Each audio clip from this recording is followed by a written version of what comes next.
The Surgery Scheduling Workflow module in Waiting Room Solutions was built to handle pre-operative, peri-operative, and post-operative charting, billing, and schedule functions, as well as to provide a centralized location to view and manage surgical cases. The surgical scheduling queue, which we'll cover in the next video, is divided into 4 sections for the purpose of acting on and viewing patients at different stages of the surgical workflow. Pre-operative management is grouped by all patients prior to their surgical date.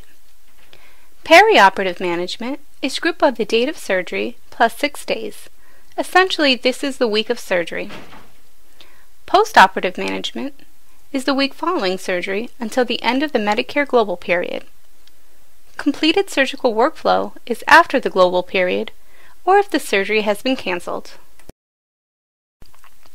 During the preoperative period, certain items need to be performed or communicated. These include obtaining insurance authorization for surgery, obtaining medical clearance, scheduling the surgical date, manage preoperative testing, manage consent, and finally manage communications with the operating room. During the perioperative period, subsequent to the operation, there is a process for entering CPT codes that were pre-certified without having to look them up all over again. This data is then seamlessly entered into the patient's previous surgical history. During the postoperative management period, the provider is queued as to the global period and prompted for the entry of appropriate modifiers if reimbursement is appropriate.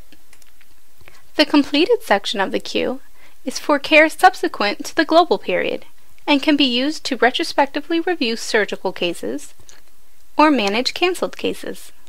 Here's how a surgical procedure setup should be integrated with EMR. Click on the Add New Item button. Now enter the name of the procedure. The CPT list appears with the associated procedures that fit the descriptor typed. Select only one of the CPT codes. You will then be able to add multiple procedures when you schedule surgery. But for the purpose of the setup, you are only selecting an individual code now. You see that based on the item selected, the CPT code is filled in. This will determine global days and other items associated with this code. For anesthesia, select your default anesthesia type if applicable. If you don't have a default type, you can leave it blank. The items entered here will automatically populate the surgical scheduling document you send to the operating room. They can be modified later, but now we are just setting up your default values for that procedure if they exist. Now enter frozen section requests. If you always require medical clearance for this procedure, then check yes. Otherwise, you can skip. Now enter equipment such as surgical tray requests. Here I'm going to enter the intraoperative PTH machine and the gamma probe. Finally, enter your default antibiotic orders and IV orders and click Save.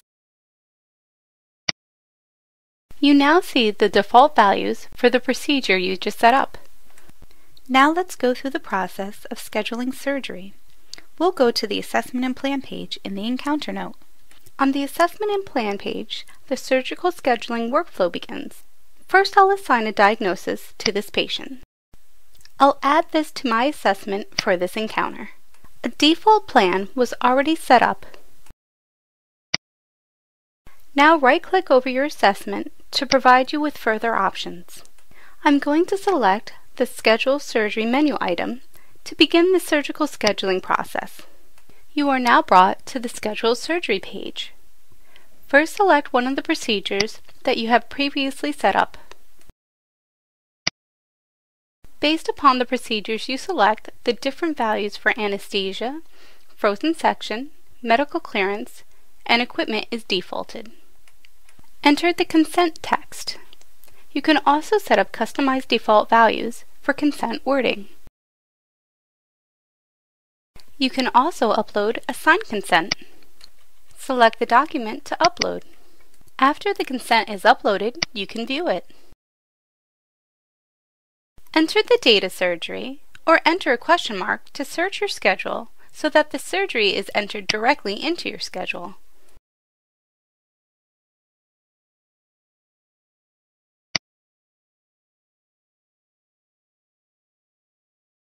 Based on the procedure entered, the other values default, such as selected anesthesia and equipment. I'll order the standard labs for this patient.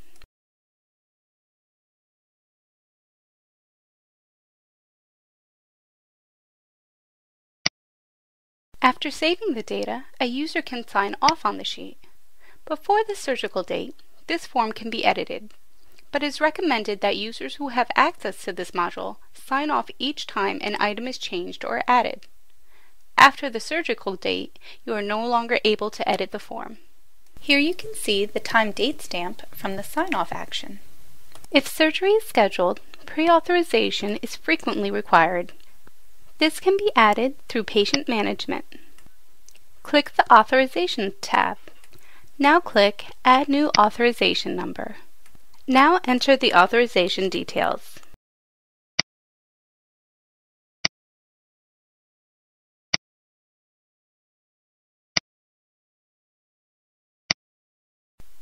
Now that the authorization has been entered, we can go back to the surgical scheduling page to add this authorization number. Under EMR, go to Surgery Management. Now we can search for the surgery based on patient's name or date. Now we can return to the surgical scheduling form by clicking on the date. Now I can associate the previously entered authorization code with this procedure.